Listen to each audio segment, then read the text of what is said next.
देखिए, मैं आपको एक बात बहुत स्पष्ट बता दूं। पहली बात, इस बात को समझ लीजिए, ये आंदोलन किसी भी यूनियन के आह्वान के ऊपर नहीं है। ये आंदोलन लोगों के आक्रोश से जनित हुआ है, आम आदमी के आक्रोश से जनित हुआ है।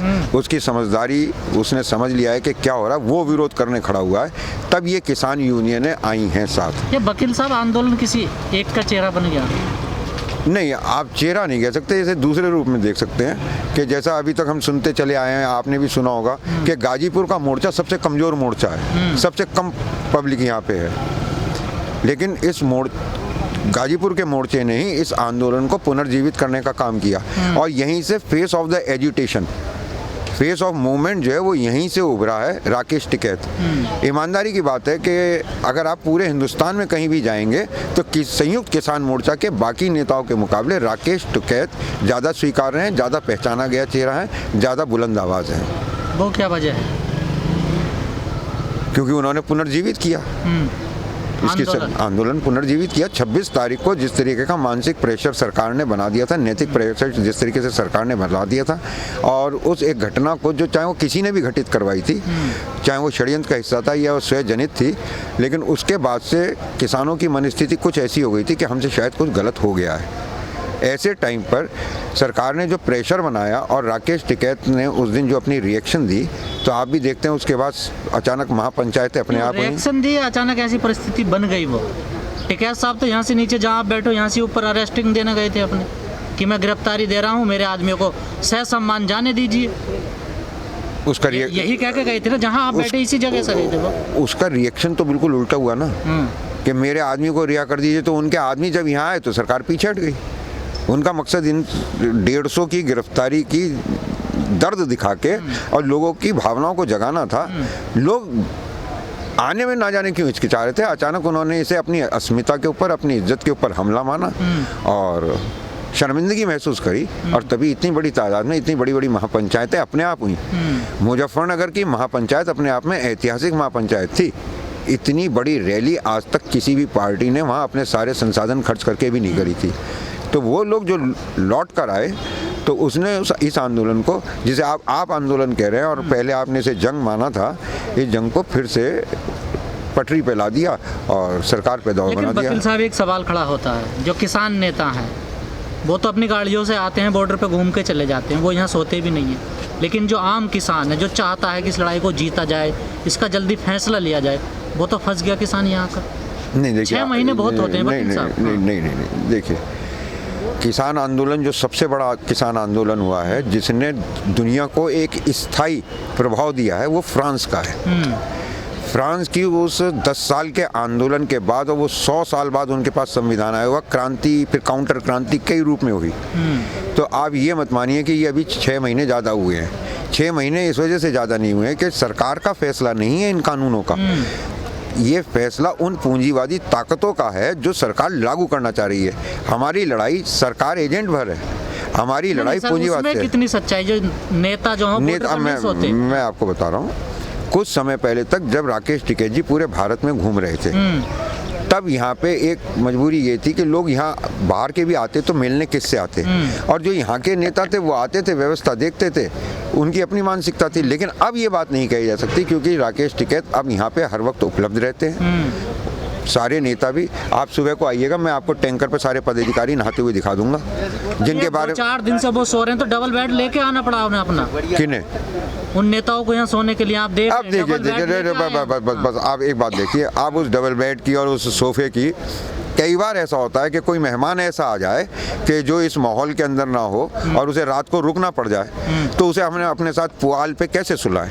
अच्छा, मेहमान आएगा, अगर कोई आते हैं, लोग बाग आते हैं, मान लो कोई बीबीसी का रिपोर्टर आ गया रात को कवर करने के लिए, तो वो बेचारा कैसे तो हुक्के पे बैठा रहेगा। तो पुरानी दुश्मनी है आपकी मीडिया को। ना, मीडिया, देखो, मीडिया से क्यों दुश्मनी होगी? हम मीडिया से दुश्मनी क्यों उठानेंगे? हम तो मीडिया को जानते हैं। आप भी अक्सर सवाल पूछ लेते हैं, आप मीडिया आपको दिखाएगी नहीं दिखाएगी। अरे भाई, क्या मीडिया के मालिक बदल गए क्या? वही मालिक है। तो मीडिया हमारे लिए, जो ये मेन स्ट्रीम मीडिया है, इसमें 1-2 चैनल को छोड़ के बाकी सारे के सारे पूंजीपति की ही एजेंट है, उन्हीं की ताकत है। मीडिया जो काम कर रही है वो अपना कर रही है, जैसे भी कर रही है, लेकिन जिस प्रकार और बहुत बुरा कर रही है। नहीं, मीडिया का जिस प्रकार विरोध हो रहा है, उसके साथ जो किया जाता है सल्लूक, वकील साहब आप तो एक बुद्धिजीवी आदमी है, पढ़े लिखे आदमी, क्या सही होता है वो? बहुत गलत करते हैं। देखिए, मेरा अपना मानना है, जहाँ गोली मारने की ज़रूरत है वहाँ गाली से काम नहीं चलता। जी टीवी, आर भारत, अर्णव, ये ऐसे हैं कि इनके दिल में थोड़ी सी दहशत इस बात की होनी चाहिए कि आप जो भी बकवास अपने स्टूडियो में बैठ के करते हैं उसका जनता कैसे रिएक्शन देगी। ये एक तरफा नहीं चलेगा कि आप मैनिपुलेशन करते रहें, आप इल्ज़ाम लगाते रहें, आप झूठ बोलते रहें और अगला व्यक्ति, अभिव्यक्ति की स्वतंत्रता।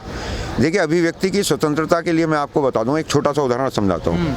मैं हाई कोर्ट में एक दिन अपीयर हो रहा था, तो एक जज साहब ने मेरे सीनियर से सवाल पूछा कि तब हुआ ये था कि मोहम्मद साहब का कार्टून छाप दिया था एक मैगजीन ने, और मेरठ के एक नेताजी ने उस पर इनाम डिक्लेयर कर दिया था कि जो भी इसका सिर काट के लाएगा। तो उन्होंने कहा कि भाई क्या ये बात उचित है? तो उन्होंने कहा कि अभिव्यक्ति की स्वतंत्रता आपका आखिरी लॉजिक है। बोले हाँ। तो बोले अभिव्यक्ति की स्वतंत्रता आपको अपने बाप को गाली देने के लिए है, मेरे बाप को गाली देने के लिए नहीं है। अगर मेरे बाप को गाली देंगे तो सडन एंड ग्रेव प्रोवोकेशन में मैं आपको गोली भी मार सकता हूँ। अब यही अभिव्यक्ति की स्वतंत्रता का हाल है।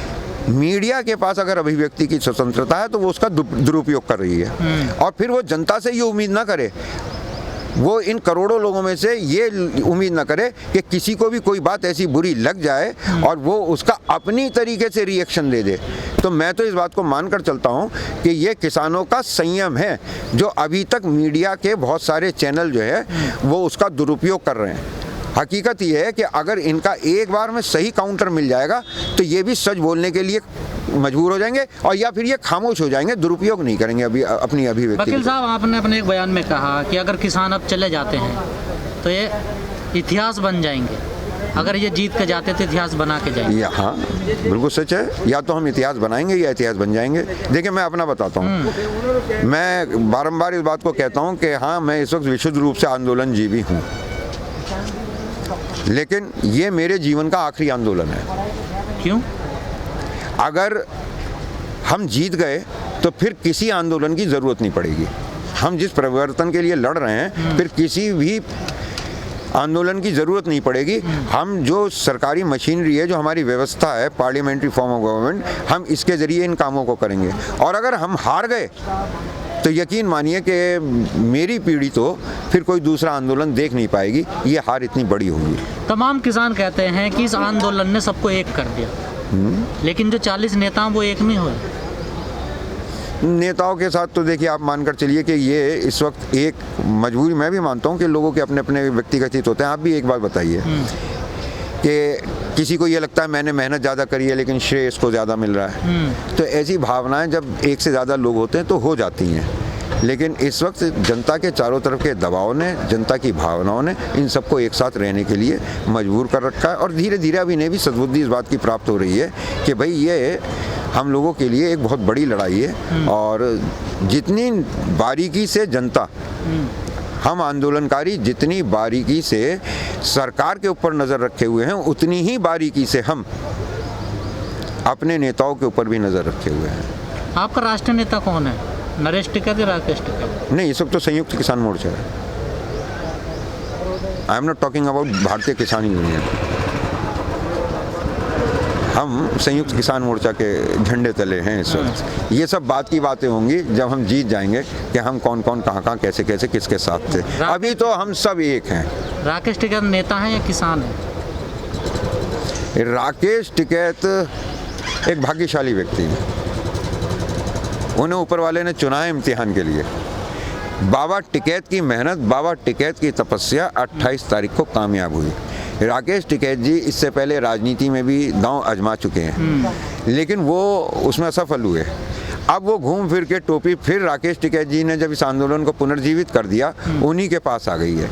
अब उन्हें भी इस बात को समझ लेना चाहिए कि ईश्वर ने उनको चाणक्य के रोल के लिए लिखा है इस फिल्म में, जीवन में, चंद्रगुप्त के लिए नहीं। चंद्रगुप्त तो उन्हें तैयार कर रहे हैं। तो नरेश टिकैत जी का क्या भाग्यशाली नहीं है? देखिए, उनके पास ये रोल ही नहीं है, उनकी भूमिका बिल्कुल दूसरी है। वो वहाँ पे दोनों के अंदर एक बड़ा आप अंतर देखेंगे। जितने धीर, गंभीर और शांत स्वभाव से नरेश टिकैत जी बहते हैं, वो एक अलग गरिमा है। और जिस तरीके से अचानक रिएक्शन देते हैं, जिस तरीके से ऑर्गेनाइज करते हैं और मूवमेंट में आते हैं, वो राकेश टिकैत जी की है। तो ईश्वर ने इस नीली फिल्म के अंदर सबके रोल अलग अलग हैं। जय का अलग है, बीरू का अलग है, ठाकुर का अलग है, गब्बर सिंह का अलग है। ऐसे ही यहाँ सबके रोल अलग अलग हैं और अभी तक तो सबके रोल अपने अपने सब अच्छे कर रहे हैं। बातचीत बढ़ेगी आगे सरकार से? नहीं, सरकार को बढ़ानी चाहिए। सरकार बढ़ाती हो तो बढ़ा लो। सरकार को बढ़ानी चाहिए। देखिए मैंने आपको बता दिया, सरकार अगर बिल वापस नहीं लेगी तो सरकार वापस जाएगी, ये आप तय मानकर चलिए। देखिए जब हालात इस नौबत पे पहुंचेंगे कि बीजेपी को ये लगेगा या संघ को ये लगेगा कि सरकार बचे या नेतृत्व सर बचे। आप लोग तमाम ये कहते हैं कि सरकार जाएगी, कैसे जाएगी ये नहीं बताते हैं आप लोग। मैं बता रहा हूँ इलेक्शन से पहले भी जा सकती है। जिस दिन इन नेताओं को, बीजेपी के, आरएसएस के नेताओं को, जिस दिन या इन पूंजीपति दोस्तों को भी जिस दिन ये लगने लगेगा कि मोदी जी के साथ की वजह से नुकसान उठ रहा है, मैंने शाहीन बाग में भी कहा था कि जब तक सेठ के पेट पे लात नहीं पड़ेगी तब तक ये नहीं सुनेंगे, बाइकॉट जियो। और जब बाइकॉट जियो की एक हल्की सी लहर भर आई पंजाब के अंदर, तो एक ही चीख में निकली थी सेठ की और मुंह से निकली फिर वो मोदी जी के। अगर यही 10 गुना हो गई तो क्या करेंगे? सेठ अपना धंधा देखेगा, मोदी जी से दोस्ती नहीं निभाएगा। यही बीजेपी, यही आरएसएस और यही सेठ इन्हें साइड को करके नया नेतृत्व ढूंढेंगे। सत्ता हाथ से नहीं जाना देना चाहते। RSS वाले भी तो हैं कुछ आंदोलन में, वो भी तो आपका साथ दे रहे हैं। वो आरएसएस की सदस्यता छोड़ के आए हैं। आप आपकी बार जिन्हें पहचान चुके हैं और जिन्हें कह रहे हैं कि आरएसएस के लोग भी आपके आंदोलन में आपके साथ हैं, आपकी बार वो आपसे मिले तो उनसे सवाल पूछिएगा कि वकील साहब आपसे पूछ रहे थे कि आपने आरएसएस की सदस्यता से इस्तीफा दे दिया है तब आए हैं या सदस्यता लिए हुए आए हैं। अगर वो सदस्यता छोड़कर आए हैं तो वो हमारे साथ हैं, और अगर वो आरएसएस के सदस्य बने रहते हुए किसान आंदोलन में हैं तो फिर जयचंदों को की पहचान हमें भी है। किसान तो चुनाव लड़ता नहीं, फिर हराएगा कैसे सरकार को? किसान वोट तो डालता है, लड़ने से थोड़ी ना हराया जाता है।